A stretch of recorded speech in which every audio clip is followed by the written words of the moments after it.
this is my first response to the reading from the book Confessions of a Public Speaker.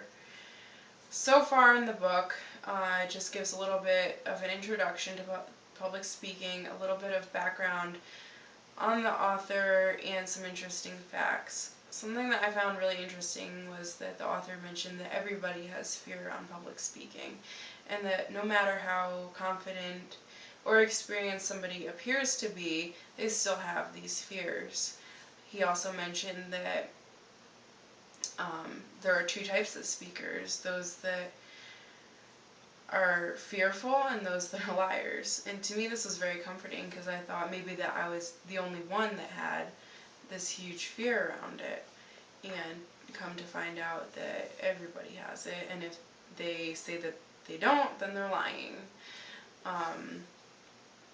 It was also interesting to find out some of the reasons why we have these fears, and it actually roots back to some of our animal instincts, and that, you know, we don't like standing alone in a crowd, especially without a weapon, and that we don't like having all eyes on us, similar to like in animal hunting.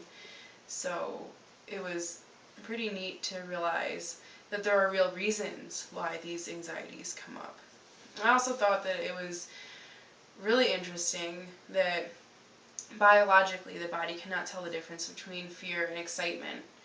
And so to us it feels the same. And this was especially interesting for me because I have a really difficult time telling the difference between which emotions I'm experiencing.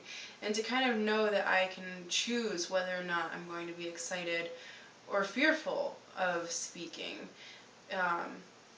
leaves a lot of room for opportunity. And just knowing that I can either use the excitement to fuel my speech or the fear to hinder it. I also thought it was cool that he explained that regardless of how goofy it feels to be practicing a speech, it's really important, because we all, would imagine that I feel pretty silly just talking to a wall, but in reality it really does help tremendously. And I like the author's style. I think that he writes with humor and it makes it easier for me to read.